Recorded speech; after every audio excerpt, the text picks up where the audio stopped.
100 കോടിയിലേറെ നക്ഷത്രങ്ങളുടെ ശക്തി ആവാഹിച്ച super weapon ആ ബ്രഹ്മാസ്ത്രം തൊടുക്കുമ്പോൾ ഒരു ഗാലക്സി ഒന്നാകെ നിഷ്പ്രഭമാകുമെങ്കിൽ അതിൻ്റെ ഡിസ്ട്രക്റ്റീവ് പവർ എത്രത്തോളം ഭീകരമായിരിക്കുമെന്ന് ഒന്ന് സങ്കല്പിച്ച് നോക്കൂ. കൊള്ളാം, ഒരു സയൻസ് ഫിക്ഷൻ്റെ ത്രെഡ് പോലെ തോന്നുന്നുണ്ടെങ്കിൽ അവർ reality is far stranger than fiction.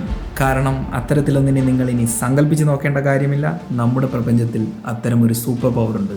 The most powerful deadliest explosion in our universe, Gamma Ray Burst. The most powerful, the most deadly weapon that the universe has come up with. To 100 trillion nuclear weapons going off every second for 100 billion years.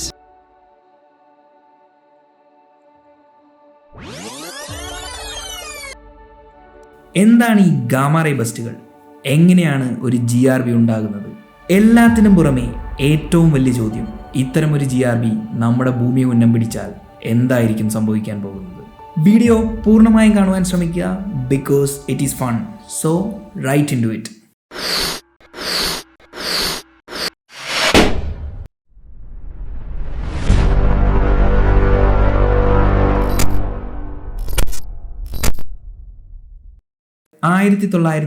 കളുടെ തുടക്കം. ശീതയുദ്ധം കൊടുമ്പിരി കൊണ്ടിരിക്കുന്ന കാലം. കൂടുതൽ പ്രഹരശേഷിയുള്ള ബോംബുകൾക്കായി അമേരിക്കയും Soviet യൂണിയനും മത്സരിച്ച് atomic ടെസ്റ്റുകൾ നടത്തിക്കൊണ്ടിരിക്കുന്നു. ഏത് നിമിഷവും പൊട്ടിപ്പുറപ്പെട്ടേക്കാവുന്ന ഒരു ന്യൂക്ലിയർ വാറിന്റെ പിരിമുറുക്കം. മണ്ണിലും വായുവിലും എന്തിനേറെ കഴിക്കുന്ന ഭക്ഷണത്തിൽ വരെ റേഡിയേഷന്റെ അംശം കണ്ടെത്താൻ തുടങ്ങിയതോടെ കാര്യങ്ങൾ ഇങ്ങനെ പോകുന്നത് പന്തിയല്ല എന്ന് എല്ലാവർക്കും മനസ്സിലായി. അങ്ങനെയാണ് 1963 അമേരിക്കയും സോവിയറ്റ് യൂണിയനും ബ്രിട്ടനും ചേർന്ന് nuclear test ban treaty sign ചെയ്യുന്നത്. ബെല്ലും ബ്രേക്കും ഇല്ലാതിരുന്ന ന്യൂക്ലിയർ ടെസ്റ്റുകൾക്ക് ഒരു കടിഞ്ഞാൺ എന്നതായിരുന്നു ഉദ്ദേശം. എന്നാൽ പരസ്പരം യാതൊരു വിശ്വാസവുമില്ലായിരുന്ന ഇരുകൂട്ടരും മറുഭാഗത്തെ നീക്കങ്ങൾ സദാസമയം നിരീക്ഷിച്ചുകൊണ്ടിരുന്നു. അതിന്റെ ഭാഗമായിട്ടാണ് ഈ ഉടമ്പടിയിൽ ഒപ്പിട്ട് കൃത്യം ഒരാഴ്ചക്കുള്ളിൽ തന്നെ America Vela space satellite system വിക്ഷേപിച്ചത്. ഗാമാ റേ ഡിറ്റക്ടറുകൾ ഉൾപ്പെടെ അടങ്ങിയതായിരുന്നു ഈ സാറ്റലൈറ്റുകൾ. എന്താണ് ഈ ഗാമാ റേസ്?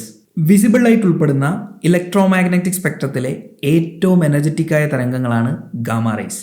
ഒരൊറ്റ ഗാമാ റേ ഫോട്ടോണിന് 1 മില്യൺ വിസിബിൾ ലൈറ്റ് ഫോട്ടോണിന്റെ ശക്തി ഉണ്ടാകും. They are so powerful. അവ വന്നു പതിക്കുന്ന ആറ്റത്തിൽ നിന്ന് ഇലക്ട്രോണിനെ തട്ടിത്തെറിപ്പിച്ച് ആറ്റത്തെ ശിഥിലമാക്കുവാൻ അവയ്ക്ക് സാധിക്കും. ചുരുക്കത്തിൽ ഒരു അറ്റോമിക് ബുള്ളറ്റ് പോലെ നിങ്ങളുടെ ശരീരത്തിലേക്ക് തുളഞ്ഞു കയറുവാനും അതിൻ്റെ പാതയിലുള്ള കോശങ്ങളെയും DNA-യും എല്ലാം ചിതറിത്തെറിപ്പിക്കുവാനും ഗാമാ റേസിന് സാധിക്കും. ശരി, ഇനി നമുക്ക് കഥയിലേക്ക് വരാം.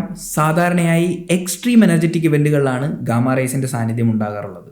അറ്റോമിക് ടെസ്റ്റിന്റെ ഭാഗമായി ഉണ്ടാകുന്ന ഗാമാ റേ ഫ്ലാഷിംഗ് പിടിച്ചെടുക്കുന്നതിലൂടെ സോവിയറ്റ് യൂണിയൻ ഉടമ്പടി ലംഘിക്കുന്നുണ്ടോ എന്ന് മോണിറ്റർ ചെയ്യുക എന്നതായിരുന്നു വേല സാറ്റലൈറ്റുകളുടെ ഉദ്ദേശ ലക്ഷ്യം. 1967 ജൂലൈ 2 വേല 4A-B സാറ്റലൈറ്റുകളിൽ നിന്ന് ഗാമാ റേസ് ഡിറ്റക്ട് ചെയ്തതായിട്ടുള്ള സിഗ്നലുകൾ വന്നു. സോവിയറ്റ് യൂണിയൻ ഉടമ്പടി ലംഘിച്ച് ടെസ്റ്റുകൾ നടത്തിയിരിക്കുന്നു. എന്നാൽ സിഗ്നലുകൾ സ്ക്രീനിൽ തെളിഞ്ഞു വന്നതോടെ ഒരു കാര്യം ബോധ്യമായി, ഇതൊരു ന്യൂക്കിന്റെ സിഗ്നേച്ചർ അല്ല. തുടർന്നുള്ള പഠനങ്ങളിലൂടെ മറ്റൊരു കാര്യം കൂടി ബോധ്യമായി, ഇത് ഭൂമിയുടെ അന്തരീക്ഷത്തിൽ നിന്നല്ല വന്നത്. This came from outer space. എങ്കിൽ പിന്നെ എന്താണത്? ആർക്കും ഉത്തരമുണ്ടായിരുന്നില്ല. കാരണം അന്നുവരെ അറിയപ്പെട്ടിരുന്ന ഒരു ഇവന്റിനും അത്തരമൊരു ഗാമാ സിഗ്നേച്ചർ ഉണ്ടാക്കാൻ കഴിയുമായിരുന്നില്ല. പിന്നീട് അങ്ങോട്ട് പലതവണയായി ഇത്തരം ഗാമാ സിഗ്നലുകൾ പിടിച്ചെടുത്തെങ്കിലും അവയൊരു ചുരുളഴിയാത്ത രഹസ്യമായി തുടർന്നുകൊണ്ടിരുന്നു.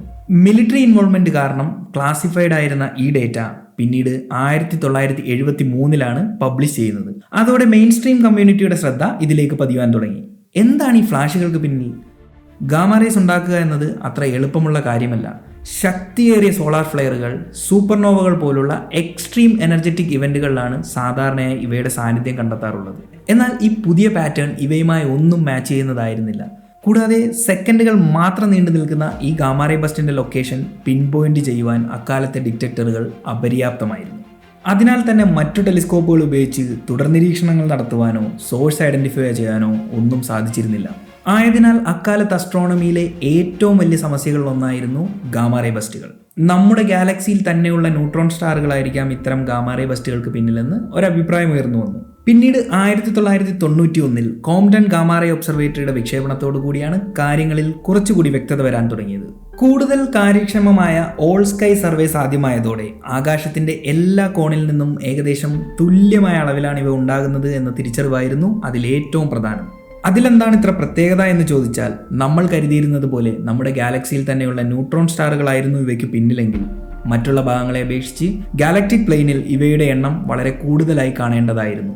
എന്നാൽ മറിച്ചുള്ള ഈ ഒബ്സർവേഷനുകളാണ് പ്രപഞ്ചത്തിന്റെ മറ്റു ഭാഗങ്ങളിൽ നിന്നോ വിദൂര ഗാലക്സികളിൽ നിന്നുമൊക്കെ ആയിരിക്കാം ഈ GRBs വരുന്നതെന്ന ആദ്യ സൂചനകൾ നൽകിയത്. അങ്ങനെയെങ്കിൽ നമ്മൾ കരുതിയിരുന്നതിനേക്കാളൊക്കെ എത്രയോ ഭീകരമായ എക്സ്പ്ലോഷൻ ആയിരിക്കാം ഇവയുടെ പിന്നിലെന്ന ആദ്യ സൂചനകൾ കൂടിയായിരുന്നു അത്. They are truly cosmological phenomena എന്ന രീതിയിലേക്ക് കാര്യങ്ങൾ മാറുകയായിരുന്നു. എന്നാൽ ഏറ്റവും വലിയ ബ്രേക്ക് ത്രൂ ഉണ്ടായത് ഡച്ച് ഇറ്റാലിയൻ സാറ്റലൈറ്റ് ബെപ്പോസാക്സിന്റെ വിക്ഷേപണത്തോടു കൂടിയാണ്. 1997 ഫെബ്രുവരിയിൽ ബെപ്പോസാക്സിന്റെ സഹായത്താൽ ഒരു GRB നിമിഷങ്ങൾക്കുള്ളിൽ ലൊക്കേറ്റ് ചെയ്യാൻ സാധിച്ചു. മണിക്കൂറുകൾക്കുള്ളിൽ എക്സ്റേ ടെലിസ്കോപ്പുകൾ, ഒപ്റ്റിക് ടെലിസ്കോപ്പുകൾ, അങ്ങനെ ഒരു നീണ്ട നിര തന്നെ ആ ഭാഗത്തേക്ക് പോയിന്റ് ചെയ്യപ്പെട്ടു. അങ്ങനെ ചരിത്രത്തിൽ ആദ്യമായി ഒരു GRBയുടെ ആഫ്റ്റർ ഗ്ലോ ഒബ്സർവ് ചെയ്യുവാനും സോഴ്സ് ഐഡന്റിഫൈ ചെയ്യുവാനും നമുക്ക് സാധിച്ചു. മങ്ങിയ ഒരു വിദൂര ഗാലക്സിയിൽ നിന്നായിരുന്നു ആ സോഴ്സ് നമ്മളെ തേടിയെത്തിയത്. താമസിയാതെ തന്നെ രണ്ടാമത്തെ GRBയുടെ ലൊക്കേഷനും പിൻ പോയിന്റ് ചെയ്യപ്പെട്ടു. എന്നാൽ ഇത്തവണ കൃത്യമായ റെഡ്ഷിഫ്റ്റ് അനാലിസിസിലൂടെ സോഴ്സിലേക്കുള്ള ദൂരം കണക്കാക്കുവാനും നമുക്ക് സാധിച്ചു. എന്നാൽ ആ ദൂരം എല്ലാവരെയും അക്ഷരാർത്ഥത്തിൽ ഞെട്ടിച്ചു കളഞ്ഞു. 6 ബില്യൺ ലൈറ്റ് ഇയേഴ്സ് അകലെയുള്ള ഒരു വിദൂര ഗാലക്സി ആയിരുന്നു ആ GRBയുടെ ഉറവിടം. 6 billion light years. Just think about that for a moment. സൂര്യനും ഭൂമിയും എല്ലാം ഉണ്ടാകുന്നതിന് മുമ്പ് പ്രപഞ്ച പ്രായത്തിൻ്റെ പകുതിയിൽ തന്നെ യാത്ര ആരംഭിച്ച ആ വെളിച്ചം നമ്മളെ തേടിയെത്തിയെങ്കിൽ അതിന് പിന്നിലുള്ള ശക്തി സ്രോതസ് എത്രത്തോളം ഭീകരമായിരിക്കും? എന്താണ് ഈ അസാമാന്യ ശക്തി സ്രോതസ്സിൻ്റെ രഹസ്യം? എങ്ങനെയാണ് GRBകൾ ഉണ്ടാകുന്നത്? ഈ പ്രപഞ്ചത്തിൻ്റെ വിദൂര കോണുകളിൽ നിന്ന് പോലും നമ്മളെ തേടിയെത്തുവാനുള്ള ശക്തി GRBകൾക്കുണ്ടെങ്കിൽ അവയുടെ രഹസ്യം തേടി ഈ പ്രപഞ്ചത്തിലെ അതിശക്തന്മാരിലേക്ക് തന്നെ പോകേണ്ടിയിരിക്കുന്നു. യെസ്, നിങ്ങളുടെ ഊഹം ശരിയാണ്. Black hole.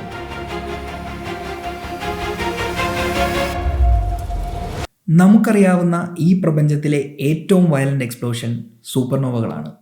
സൂര്യൻ്റെ പല മടങ്ങ് വലിപ്പമുള്ള ഭീമൻ നക്ഷത്രങ്ങൾ അതിഭീകരമായ പൊട്ടിത്തെറിയിലൂടെയാണ് മരണമടയുന്നത്. ഇവയാണ് സൂപ്പർനോവകൾ. സൂപ്പർനോവകൾ എൻ്റെലി ഒരു സെപ്പറേറ്റ് വീഡിയോ തന്നെ ചെയ്യുവാനുള്ള ടോപ്പിക്കാണ്. നമ്മൾ വളരെ ഡീറ്റെയിൽ ആയിട്ടുള്ള ഒരു സൂപ്പർനോവ വീഡിയോ ചെയ്യുന്നതായിരിക്കും. എന്നാൽ ചില അതിഭീമൻ നക്ഷത്രങ്ങൾ മരണമടയുന്നത് ഹൈപ്പർനോവകളായിട്ടാണ്. ഒരു സാധാരണ സൂപ്പർനോവയേക്കാൾ 100 ഇരട്ടിയോ അതിലധികമോ പവർഫുൾ ആണ് ഒരു ഹൈപ്പർനോവ. ഹൈപ്പർനോവകൾ ബ്ലാക്ക് ഹോളുകളുടെ ഗർഭപാത്രങ്ങളാണ്. സങ്കല്പാതീതമായ എനർജി ഔട്ട്പുട്ടും ഹൈ എനർജി ഗാമാറേസിൻ്റെ ഒരു പ്രളയവും തന്നെ ഹൈപ്പർനോവയിൽ നിന്നുണ്ടാകാറുണ്ടെങ്കിലും GRBകളെ വിശദീകരിക്കുവാൻ ഹൈപ്പർനോവയും പര്യാപ്തമായിരുന്നില്ല.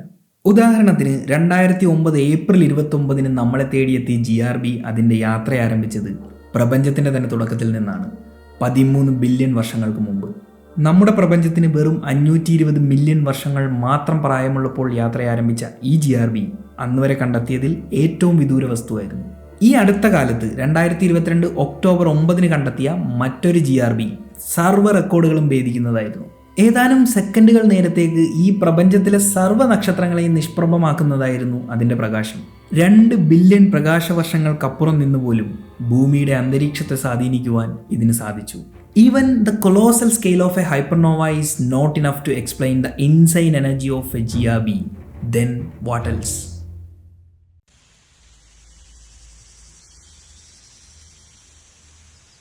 ഒരു ഹൈപ്പർനോവ ഉണ്ടാകുമ്പോൾ അതിൻ്റെ പ്രകാശം എല്ലാ വശത്തേക്കും ഈക്വലായി സ്പ്രെഡായി പോവുകയാണ് ചെയ്യാറ്. ഏതാണ്ട് ഈ സൂര്യരശ്മികൾ ഈ പേപ്പറിൽ എല്ലായിടത്തും ഈക്വലായി സ്പ്രെഡായി വീഴുന്നത് പോലെ. എന്നാൽ ഇതിന് പകരം ഈ സൂര്യരശ്മികളെ ഒരു പോയിന്റിലേക്ക് ഫോക്കസ് ചെയ്യാൻ പറ്റിയാലോ? ഇതുപോലെ.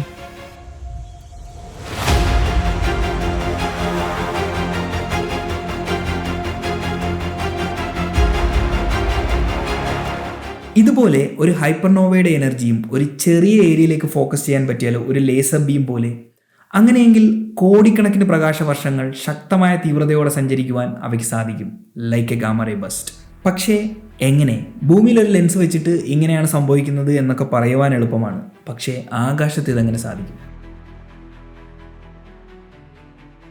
മാഗ്നറ്റ്സ്. അതറിയുവാൻ നമുക്കൊരു ഹൈപ്പർനോവയുടെ ഹൃദയത്തിലേക്ക് പോയി നോക്കാം. ഒരു ബ്ലാക്ക് ഹോൾ ജന്മമെടുക്കുന്ന ആദ്യ നിമിഷങ്ങളിലേക്ക്. അതിശക്തമായ വിസ്ഫോടനത്തോടെ മാതൃനക്ഷത്രം ഒരു ഹൈപ്പർനോവയായി മാറുമ്പോൾ അതിൻ്റെ പുറംഭാഗം ഇൻഡർസ്റ്റെല്ലാർ സ്പേസിലേക്ക് ചിതറിത്തെറിക്കുന്നു. അവശേഷിക്കുന്ന കോർ സ്വന്തം ഗ്രാവിറ്റിയിൽ തകർന്നടിഞ്ഞ് ഒരു ബ്ലാക്ക് ഹോളായി രൂപാന്തരം പ്രാപിക്കുന്നു.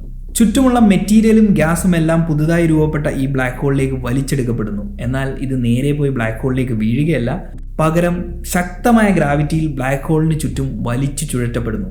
അങ്ങനെ ഈ ഹോളിലേക്ക് വീഴുന്ന മെറ്റീരിയലുകളെല്ലാം കൂടി ചേർന്ന് ബ്ലാക്ക് ഹോളിന് ചുറ്റും ചുഴലി പോലെ ഒരു അക്രീഷൻ ഡിസ്ക് രൂപപ്പെടുകയാണ്.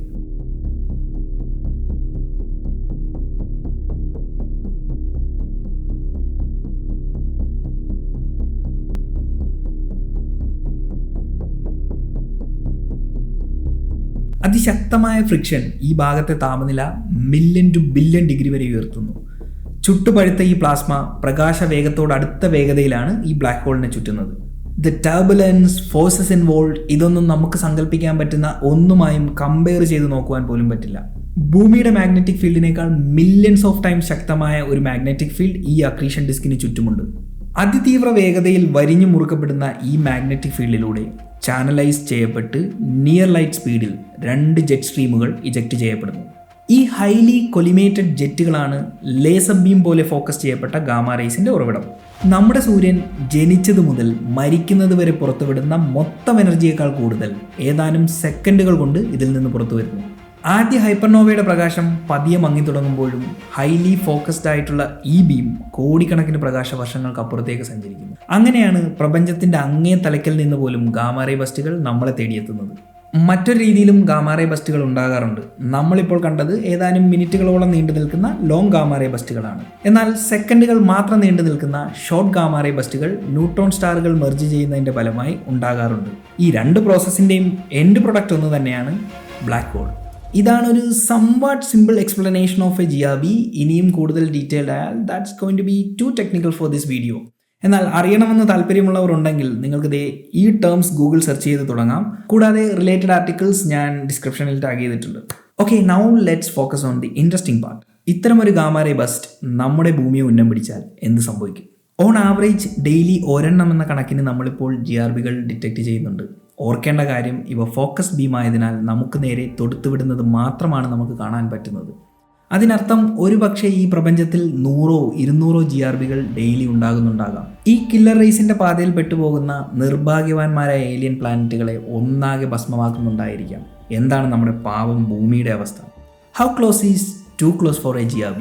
ഒരു ടിപ്പിക്കൽ സൂപ്പർനോവയിൽ നിന്ന് ഏകദേശം 30 പ്രകാശ വർഷങ്ങൾ അകലെയാണെങ്കിൽ നമ്മൾ ഓൾമോസ്റ്റ് സേഫ് സോണിലാണെന്ന് പറയാം. എന്നാൽ ഒരു GRBയുടെ കാര്യത്തിൽ 10,000 പ്രകാശ വർഷങ്ങൾ വരെ നമ്മൾ അതിൻ്റെ കില്ലിംഗ് സോണിലാണ്. നമ്മുടെ ഗാലക്സിയിൽ ലക്ഷക്കണക്കിന് നക്ഷത്രങ്ങൾ ഈ ദൂരത്തിൽ നമുക്ക് ചുറ്റുമുണ്ട്.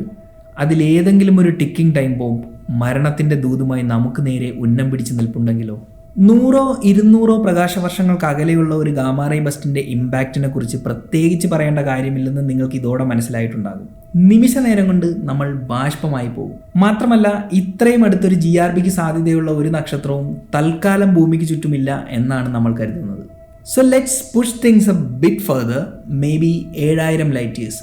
ഇത് നിങ്ങളെ ഒറ്റയടിക്ക് കൊല്ലില്ല, എന്നിരുന്നാലും ഇതിന്റെ ഇമ്പാക്റ്റ് അതിഭീകരം തന്നെയായിരിക്കും. പെട്ടെന്നുള്ള ഒരു ഇൻറ്റൻസ് ബ്രൈറ്റ്നസ് ആയിരിക്കും ആദ്യം അനുഭവപ്പെടുന്നത്. കണ്ണ് മഞ്ഞളിക്കുന്ന ഒരു തീവ്രമായ ഫ്ലാഷ്. സെക്കൻഡുകളോ മിനിറ്റുകളോ മാത്രം നീണ്ടു നിൽക്കുന്ന ഈ പ്രകാശത്തിലേക്ക് നേരിട്ട് നോക്കുന്നവരുടെ കണ്ണിന്റെ കാഴ്ചശക്തി ചിലപ്പോൾ നഷ്ടപ്പെടുവാൻ സാധ്യതയുണ്ട്. ഇത് ഓസോൺ പാളിക്ക് വലിയ രീതിയിലുള്ള കേടുപാടുകൾ ഉണ്ടാക്കും. കൂടാതെ ധാരാളം ആളുകളിൽ സൺബേൺ, പൊള്ളലുകൾ പോലെയുള്ള ലക്ഷണങ്ങൾ ഉടലെടുത്തെന്ന് വരാം.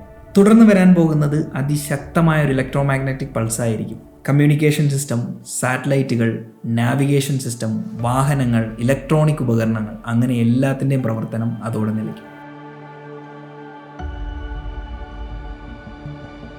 ഫ്ലൈറ്റുകൾ തകർന്നു വീഴും.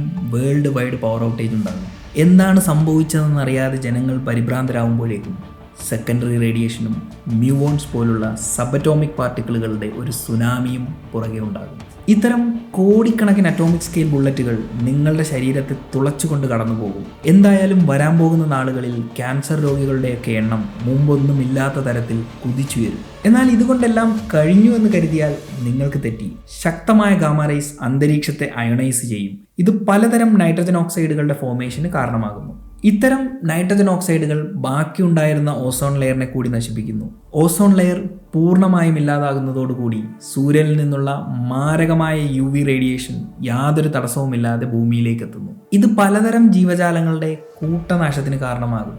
ജൈവ വൈവിധ്യമില്ലാതെയാകും. ആഹാര ശൃംഖലകൾ താറുമാറാകും. ജീവജാലങ്ങൾ ഒന്നൊന്നായി ചത്തൊടുങ്ങും. ഓസോൺ ലെയർ പൂർവ്വസ്ഥിതിയിലേക്ക് എത്താൻ പിന്നീട് വർഷങ്ങൾ വേണ്ടിവരും. അതുവരെ ഭൂമിയുടെ ഉപരിതലം വാസയോഗ്യമല്ലാത്ത പാഴ്മരുഭൂമിയായി മാറും. ഈ നൈട്രജൻ ഓക്സൈഡുകളുടെ സാന്നിധ്യം ഭൂമിയിലുടനീളം ആസിഡ് റെയിന് കാരണമാകുന്നു. കൂടാതെ നൈട്രജൻ ഡയോക്സൈഡ് സൂര്യപ്രകാശത്തെ ആഗിരണം ചെയ്യുന്നതിനാൽ ഇത് ഭൂമിയിലേക്ക് എത്തുന്ന സൂര്യപ്രകാശത്തിൻ്റെ തോത് കുറയ്ക്കുന്നു. ഇത് വലിയ രീതിയിലുള്ള കാലാവസ്ഥാ വ്യതിയാനത്തിലേക്കും ഒരുപക്ഷെ മറ്റൊരു ഐസേജിനുമൊക്കെ കാരണമായേക്കാം. ചുരുക്കത്തിൽ 10,000 പ്രകാശവർഷങ്ങൾക്കുള്ളിൽ നിന്നുണ്ടായേക്കാവുന്ന ഒരു ഗാമാറേ ബസ്റ്റ് ഒരു രീതിയിലല്ലെങ്കിൽ മറ്റൊരു രീതിയിൽ ഒരു മാസ് എക്സ്റ്റൻഷൻ ഇവന്റ് തന്നെയാണ്. ഇത്തരത്തിലുള്ള ഒരു ഇവന്റ് നമുക്ക് സംഭവിക്കാൻ എത്രത്തോളം സാധ്യതയുണ്ട്? Well, we have both good news and bad news. Okay, നമുക്ക് ഗുഡ് ന്യൂസ് തന്നെ ആദ്യം പറയാം. പ്രപഞ്ചത്തെ മൊത്തമായി എടുക്കുമ്പോൾ GRBകൾ വളരെ കോമൺ ആയി തോന്നുന്നുണ്ടെങ്കിലും നമ്മുടെ ഗാലക്സിക്കുള്ളിൽ തന്നെയുള്ള ഒരു GRB വളരെ വിരളമാണ്. മാത്രമല്ല അത് നമ്മുടെ കില്ലിംഗ് റേഡിയസിനുള്ളിൽ സംഭവിക്കുകയും അതിൻ്റെ ഡയറക്ഷൻ ഭൂമിക്ക് നേരെ ആയിരിക്കുകയും ചെയ്താൽ മാത്രമേ ഇത്തരത്തിലുള്ള ഒരു കൂട്ട വംശനാശമൊക്കെ ഉണ്ടാകൂ. കോടിക്കണക്കിന് വർഷങ്ങളിൽ ഒരിക്കൽ മാത്രമാണ് അത്തരമൊരു GRBക്ക് സാധ്യതയുള്ളത്. അതായത് ഒരു ഉൽക്കാപതനത്തിലോ പ്രകൃതി ദുരന്തങ്ങളിലോ ഒക്കെ നമ്മൾ ഇല്ലാതാവാനുള്ള സാധ്യത അതിലും വളരെ വളരെ കൂടുതലാണ്. So we have better things to worry about. By the way, ഒരു ഉൽക്ക ഭൂമിയിൽ ഇടിക്കാൻ വന്നാൽ അതിൽ നിന്നും എങ്ങനെ രക്ഷപ്പെടും എന്ന് നിങ്ങൾക്കറിയാൻ താല്പര്യമുണ്ടോ? ഉണ്ടെങ്കിൽ നമ്മൾ അതിനെക്കുറിച്ചൊരു വീഡിയോ ചെയ്യുന്നതായിരിക്കും. Stay tuned. ശരി, ഇനി എന്തായിരുന്നു ആ ബാഡ് ന്യൂസ്? 1. നമ്മുടെ ഭൂമിയുടെ ചരിത്രത്തിൽ ഒരിക്കലും സംഭവിച്ചിട്ടുണ്ട്. ഏകദേശം 450 മില്യൺ വർഷങ്ങൾക്ക് മുമ്പ് സംഭവിച്ച ഓർഡോവിഷൻ എക്സ്റ്റൻഷൻ ഇവന്റ്. ഭൂമുഖത്തെ 85% മറൈൻ സ്പീഷീസുകളും ചത്തൊടുങ്ങിയ ഈ കൂട്ട വംശനാശത്തിന് കാരണം ഇത്തരം ഒരു GRB ആയിരുന്നിരിക്കാം എന്ന് ചില തെളിവുകൾ വിരൽ ചൂണ്ടുന്നു. ആഴമേറിയ സമുദ്രഭാഗങ്ങളിൽ ജീവിച്ചിരുന്ന ജീവജാലങ്ങളെക്കാൾ ആഴം കുറഞ്ഞ സമുദ്രഭാഗങ്ങളിൽ ജീവിച്ചിരുന്ന ജീവജാലങ്ങളാണ് കൂടുതലായി ചത്തൊടുങ്ങിയതെന്ന് ഫോസിൽ പഠനങ്ങളിൽ കണ്ടെത്തിയിട്ടുണ്ട്. ആഴമേറിയ സമുദ്രഭാഗങ്ങളിൽ ശക്തമായ UV റേഡിയേഷനിൽ നിന്ന് തീർച്ചയായും പ്രൊട്ടക്ഷൻ ലഭിക്കും. അതിനാലാണ് ഇത്തരമൊരു പാറ്റേൺ വന്നതെങ്കിലോ താരതമ്യേന ചൂടുള്ള കാലാവസ്ഥ ഉണ്ടായിരുന്ന ഈ കാലഘട്ടത്തിൽ പെട്ടെന്നുണ്ടായ ഒരു ഐസേജും ഗ്ലോബൽ ഗ്ലേഷ്യർ ഫോർമേഷനുമാണ് ഈ കൂട്ട വംശനാശത്തിലേക്ക് നയിച്ചത് എന്ന് കരുതപ്പെടുന്നു. Sounds familiar, right? എന്നാൽ വ്യക്തമായ തെളിവുകളുടെ അസാന്നിധ്യത്തിൽ ഈ GRB തിയറി പൂർണ്ണമായും ഉറപ്പിക്കുവാൻ നമുക്ക് സാധിക്കില്ല. എന്നാൽ ചരിത്രത്തിൽ ഒരിക്കൽ അത് സംഭവിച്ചിട്ടുണ്ടെങ്കിൽ ഇനിയും സംഭവിക്കുമായിരിക്കും. അത് എപ്പോൾ വേണമെങ്കിലും ആവാം. ഇനി രണ്ടാമത്തെ ബാഡ് ന്യൂസ്. ഒരുപക്ഷെ ഇത്തരത്തിലുള്ള ചില കോസ്മിക് സ്നൈപ്പറുകൾ നമുക്ക് നേരെ ഉന്നം പിടിച്ചിരിപ്പുണ്ടാവാം എന്ന വസ്തുത. ഉദാഹരണത്തിന് നമ്മളിൽ നിന്ന് 8000 ലൈറ്റ് ഇയേഴ്സ് അകലെയുള്ള ഒരു wolf riot star system WR104. നമ്മുടെ സൂര്യൻ്റെ 25 മുതൽ 30 ഇരട്ടിയോളം മാസുള്ള ഈ ഭീമൻ അതിൻ്റെ അന്ത്യകാലത്തിലൂടെയാണ് കടന്നുപോയിക്കൊണ്ടിരിക്കുന്നത്. ഏത് നിമിഷവും ഒരു ഹൈപ്പർനോവയായി പൊട്ടിത്തെറിക്കുവാൻ സാധ്യതയുള്ള ഈ നക്ഷത്രം ഒരു പോസിബിൾ GRB കാൻഡിഡേറ്റ് ആണ്. ഈ പിൻവീൽ നെബുല സിസ്റ്റത്തിന്റെ പൊസിഷൻ കാണിക്കുന്നത് ഇതിന്റെ സ്പിന്നിങ് ആക്സിസ് ഒരു പക്ഷേ നമുക്ക് നേരെ ആയിരിക്കാം എന്നാണ്.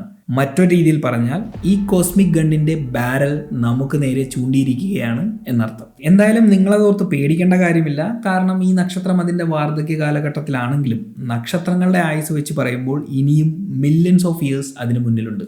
അതിനർത്ഥം നമ്മൾ കംപ്ലീറ്റ്ലി സേഫ് ആണെന്നല്ല, പക്ഷേ നമ്മുടെ ഭാഗ്യം പോലെ അത് ഈ കാലയളവിൽ എപ്പോൾ വേണമെങ്കിലും സംഭവിക്കാം. മറ്റൊരു കാര്യം, പുതിയ ചില പഠനങ്ങളിൽ ഈ നക്ഷത്രത്തിന്റെ സ്പിന്നിങ് ആക്സിസ് നമ്മൾ മുമ്പ് കരുതിയിരുന്നത് പോലെ ഭൂമിയുമായി പെർഫെക്റ്റ്ലി അലൈൻഡ് അല്ല എന്നും ചെറിയ ഒരു ടിൽറ്റ് ഉണ്ട് എന്നും കണ്ടെത്തിയിട്ടുണ്ട്. അങ്ങനെയാണെങ്കിൽ നമ്മൾ ജസ്റ്റ് എസ്കേപ്പ് ആവാനും സാധ്യതയുണ്ട്. നമുക്കറിയില്ല, നമുക്കറിയാത്ത ഇത്തരം ആയിരക്കണക്കിന് നക്ഷത്രങ്ങൾ നമുക്ക് ചുറ്റുമുണ്ടാകാം. അതിലൊന്ന് നമുക്ക് നേരെ നിറയൊഴിച്ചിട്ടുമുണ്ടാകാം. നമുക്കറിയില്ല, അറിയാൻ യാതൊരു വഴിയുമില്ല. മരണത്തിൻ്റെ ദൂതുമായി ആ ഡെത്ത് റേ നമുക്കരികിലെത്തുമ്പോഴല്ലാതെ നമ്മളതറിയില്ല. അതിന്നോ നാളെയോ കോടിക്കണക്കിന് വർഷങ്ങൾക്കപ്പുറമോ ആകാം. But that bullet is out there lurking in the darkness. ഈ പ്രപഞ്ചം ഒരേ സമയം ഭയാനകവും അതുപോലെ വിസ്മയകരവുമാണ്. മറ്റൊരു വീഡിയോയുമായി നമുക്ക് വീണ്ടും കാണാം. അൻറ്റിൽ then, good bye and thanks for watching.